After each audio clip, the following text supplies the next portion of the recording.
The simple handicap for Wednesday, October 16th. Thank you for making me a part of your morning. Want to remind everybody that we're back to the usual times every single Wednesday morning, 9 a.m. Pacific, 12 p.m. Eastern Time, with the full Week 7 preview live stream. If you're listening on Apple or Spotify, would love to have you over to the YouTube channel to participate in the live chat. It's always a great time, great community growing, get a lot of questions in and answered. We'll go through all the games in deeper detail, dive into everything I think is important, and hopefully help you with some decisions coming up on the card this week. That, again, kicks off at 12 p.m. Eastern, 9 a.m. Pacific. If you're watching this on YouTube, you can subscribe down below, set the reminder. You can see the thumbnail in the video. You can go in and get an alert sent to your phone as soon as that video goes live. You'll also get an email sent to you as well if you are a subscriber of the channel, so you never miss any live streams when I hit go. With all that said, yesterday's podcast went a little bit long. We'll keep it a little bit tighter and back to the normal format as we get you on your way this Wednesday morning. Things kick off for NFL Week number 7 tomorrow with the Broncos on the road at the New Orleans Saints. Multiple services now on the Broncos as this is pushed up to as high as -2.5 at Chris, -2.5 at Buckeye. Total holding steady at 37. Mentioned it yesterday. It's the inverse of the Kendall Hinton game that we are seeing in this matchup. Just a litter of injuries for the Saints at multiple positions. This is going to be a pretty stark for the offense. And I don't really get why Olave has not already been ruled out. It seems weird to me given the protocols and how it's written. You would expect that to happen. But again, yesterday, 5 DNPs, Olave, Shaheed, Ruiz, Carr, and Werner as well. And so it is going to be very slim for the Saints skill position players. Now, offense has been slim for the Broncos all season long. A big circle game for Sean Payton coming back to New Orleans, facing his old team in his old stadium. You have Bo Nix going on the road here. A Saints defense, even down guys and being limited. The corners have been tight and physical all season long. So let's see what that looks like against this Broncos offense. Man, like it's crazy to me to think that Bo Nix is laying 2.5 points on the road as I look at this number. That's my main thought in this game. Let's get over to Sunday. It's the Patriots and Jaguars in London at Wembley Stadium. Jags are a 6-point favorite to Chris, 5.5 everywhere else on the board. 43s in the market, and those are trending lower. So this is going to be kind of a messy handicap. As it stands right now, the rain has a chance of precipitation around 70%. We're looking at 15 to 25 mile an hour sustained winds with gusts up to 40. Now, when you're betting the NFL, the magic number for wind is always 20 miles per hour. Once you get above that 20 miles per hour mark in an outdoor game, the average closing line in those games is just lower than 38, and the average point scored is right around 37 points. And so we're sitting here at 43.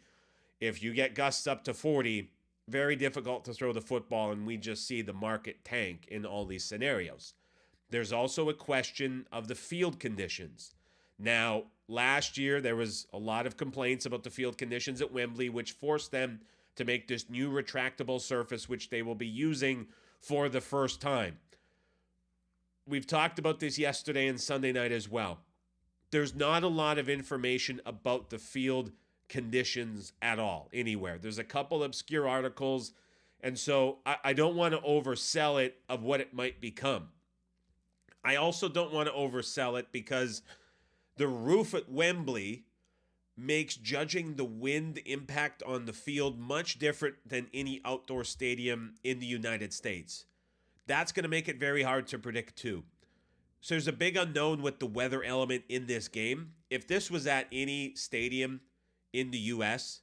and you had this forecast on a Wednesday morning, this number would be getting bashed under. We'll see if there's the Kevin Roth report a little bit later today and what he has it labeled as, with it being a London game. I'm not sure how he's going to report on that, but everything about the conditions for this game in a normal circumstance would warrant a much lower total.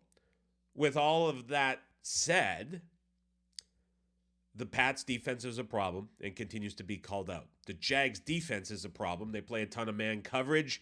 And last week in the film reviews that came out yesterday of the Patriots offense, Evan Lazard does a great job for the Patriots. He works for the team, covers them, and he had a breakdown, and his takeaway was, hey, everything that the Pats offense was doing against a great Texans defense when they went into man coverage looked really good for New England. So there's a lot of on-field matchups in this game that would lead you to the over. All of those would be negated by the weather, but the stadium might negate the weather. Hard game to look at, a very interesting game from a betting perspective. We'll see how this total continues to trend the remainder of the week. Tennessee on the road at the Buffalo Bills. I jumped in front of the Seattle-Atlanta game. Let's do that one in a second. Let's talk about the Bills. Now 9-point favorites across the board with a total of 41, down from 43. Buffalo lands Amari Cooper. Just a huge trade and a very timely one for them. They desperately need that outside guy to really help on third downs. I think that's a huge land for them. This was 8.5 before the news. It is now up to 9. I think about Buffalo at home. They closed 4.5 to the Jags. They closed 7 to Arizona. They are now 9 to Tennessee. With the Cooper addition, like, can you get to 10 here? Maybe. But, like, what's the stopping point on this number, given how these big numbers have been bet back all season long? Even with the Cooper addition, it's great.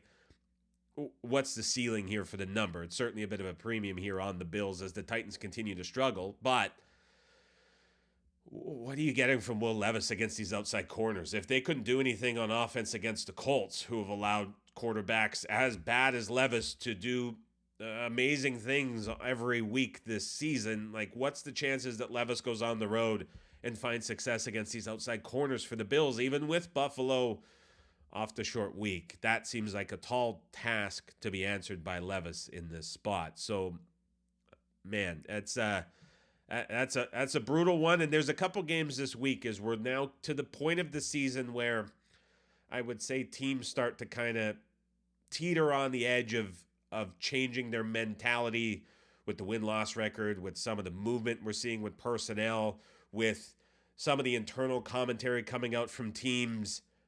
You start to get a bit of a shift. And I know things have been very tight in terms of point spreads and winning margins so far this year, but I start to wonder if maybe we see the bottoms fall out of some of these teams and get some really big blowout results over the next couple weeks. Could this be one of them? Certainly. But again, like, it's a matter of sort of abandoning what's happened up to this point, because you look at this big number, and even that Eagles-Browns game where the Browns were equally looking like a dead team in the same way that the Titans are, that was a game that ended up getting to 10 before there was more resistance back for Cleveland, that the Eagles couldn't get outside in what looked like a slam dunk spot for them. And so, man, these tall numbers are a lot trickier to handle this year than they have been in seasons past. Cincinnati on the road at the Cleveland Browns. On the Cooper news, this was handled a little bit differently. It's now the Bengals a 6.5-point favorite, total from 45.5 down to as low as 42.5, and trending lower. Would expect this total to continue to drop down. The Cleveland offense has been unable to do anything all season long, and even with Nick Chubb coming back, I don't know what the optimism is around this team. For the Bengals, before the Giants game, there was the closed-door meeting with players. We saw the defense respond and have their best game of the season against the Giants, and they're sticking in the same weight class and arguably even taking a step down in quality of opponent against this Browns defense that now will be without Amari Cooper. So the Bengals get bumped up 6.5, a 2-point move, which was less than what we saw the Bills bumped up. It's now a pretty hefty premium here on the Bengals as they get healthier guys returning on defense. This will be the healthiest we've seen that entire unit all season. Houston on the road at the Green Bay Packers from 1.5 on the look ahead, now holding steady still at -3 for the Packers, total 47.5. Start to wonder if we see Texans money come in this game and we see those 3.5s go away.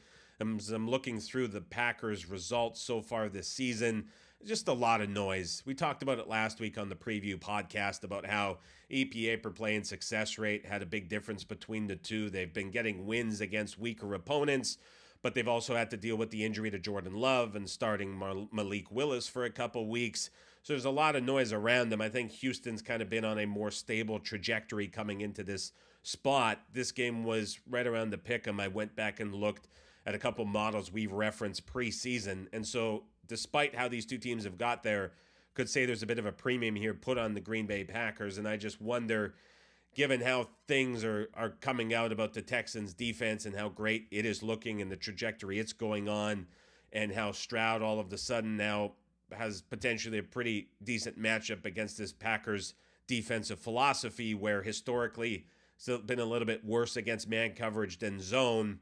And you get a Jeff Hafley defense here that could overcommit, but he is navigating that so far this season quite well, even without Nico Collins. When he sees a bit more man coverage thrown at him as a surprise, I wonder if that's enough to get these threes taken out at this point in the week. Miami on the road at the Indianapolis Colts. Colts still a 3 -120 favorite. All of the 3.5s that were here yesterday are now taken out. Over money continues to bleed into the market, whereas we're at 44 now, shaded to the over. I see 44.5 showing for the first time this entire week over at FanDuel. That's the high point in the market. Miami gives the vote of confidence to Huntley coming out of the bye. Have to watch the Indianapolis defensive status. We'll see if DeForest Buckner is at practice today. He is eligible to return from IR. If you get him back in the middle of this defense defending the run, especially with payback and returning last week, all of a sudden that defensive line for the Colts gets a little bit closer to full strength. This is certainly going to be a Miami game that pushes things on the ground. If the comments about Huntley taking the leap during the bye week is anything more than just coach speak and kind of inflating him up, you would think that these speed receivers for the Dolphins could find success against the zone cover 3 looks of the Colts, which would lead to Miami being a little bit attractive here. But you start to look at the price. We think about the Titans as a common opponent. The Dolphins closed as 2.5-point home favorites against the Titans. So you say the Dolphins, they're rated about a point better. Then you have the Colts last week against the Titans, who were faded by very real professional money. The Titans close a strong 2.5 at home against the Colts. And so now we're all the way to Indy -3, -120, despite the common opponent between the two suggesting that the Dolphins might be slightly better on a neutral.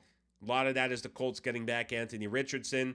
A lot of that is the Colts surviving what looked like a very dire injury situation last week, which negated some of that pro money. We think back to where the Colts were before the move, and it was Indy -1 before that wave of money started coming in. But still, to get all the way to Indy -3, -20, maybe you're getting there if Buckner is in. Maybe you're getting there if it's Richardson back and Taylor back as well. Those are two names you definitely have to watch at practice. I'd be surprised if Richardson does not play, but Taylor, a question mark.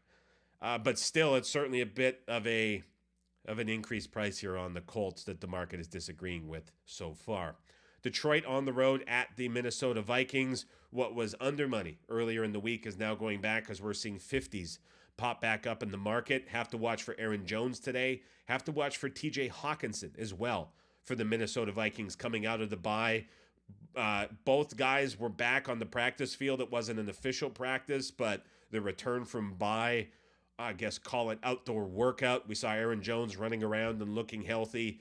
If this is a Vikings offense that gets back both of those guys with the home field advantage, with the loss of Aiden Hutchinson for the Detroit Lions, you start to be able to justify the premium being put on the Vikings in this matchup, which arguably from the start of the season to now is about a 6-point upgrade. But if you take away Hutchinson and you add those guys in, given how well coached the Vikings have been, I do think you can justify that price.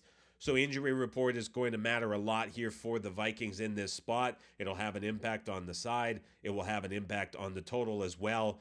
You start to wonder just how much the Jared Goff numbers in terms of being under pressure in the pocket and being on the road are going to impact this game as well. It's a good old Jared Goff betting checklist. He's certainly checking the box in 2 or 3, which have just been a negative situation for him his entire career. Philadelphia on the road at the New York Giants. Help me make sense of this one. The Eagles down to -3, -105. And I say that not to not understand the number. This was Eagles -4 earlier in the week. We're now down to -3. It's a big discount on the Eagles, but there's an underlying question of what is really going on in the locker room. Sirianni last year had the outburst after the Chiefs game. Following that game, he completely lost the locker room, and we saw the Eagles go 2-6 and effectively quit on the season. Now it's Sirianni midweek publicly apologizing for his outburst with the fans, took to the podium yesterday. How bizarre is that? I have no idea what's going on, but there's a concerning article that gets published in The Athletic, which was saying against the Cleveland Browns, Sirianni was calling plays both on offense and on defense. So does the outburst against the fans and the fallout of that have a deeper impact in the locker room? It's such an odd scenario going on in the Eagles locker room that is coming off of a win where they got guys back healthy and they're out of the bye, and everything seemed like such a positive. And then to have this 180 is such a drastic change. And to see the Eagles offense just get torn apart by film critics yesterday as well, who are talking about how there's so little change from what they were doing last year, and there's no willingness to target the middle of the field. And now it's downplaying Kellen Moore's involvement in the offense, which was viewed as such a positive coming into the year. That starts to raise a lot of flags as well. And what's interesting is out of the loss against Cincinnati on Sunday Night Football, the Giants are actually being handled at an elevated standard, as Brian Daboll is being praised for his play calling. We're seeing Shane Bowen praised for his defensive play calling, as the Giants now go 5 games in a row holding opponents to 21 points or less. It's kind of wild to see how these two teams have gone completely different directions in seemingly the last 48 hours. And now the market's really responding with Giants money continuing to come into the market. Las Vegas on the road at the LA Rams. The Rams are out to 7-point favorites with a total of 43. This was a 1.5-point move from 5.5 to 7 on the news that Adams was being traded to the New York Jets. I don't know if I agree that there should be a move based on that news. The timing was hard to disagree that is what was driving it. I feel like Davante Adams has not really been a part of the Raiders team for a couple weeks now. Should the line really be moving on him being traded? I don't think so. Now, this is a game where the Rams defense should have an opportunity to win. The Rams have played 3 of the 4 teams in the toughest division in football so far to start the season. The run of quarterbacks they have faced has been very tough, and now they're stepping down to face Aiden O'Connell. And I think the most interesting thing that I read yesterday was criticism of the Raiders going to incredibly conservative play calling with O'Connell under center, because there's been such a push in the game lead up for him not to turn the ball over that the offense was effectively scared to do anything and open it up. And then he was criticized for it by Pierce postgame. How can he have it both ways? And so when I'm talking about teams shifting dynamic and a bit of quit coming into some of these teams and making this week difficult, the Raiders are firmly in that category. But now all of a sudden the Rams are at an elevated price. And you start to look at this number, and it's hard to justify laying the touchdown with the Rams in a game where Cooper Kupp does not seem like he's returning, and they're still so limited on offense.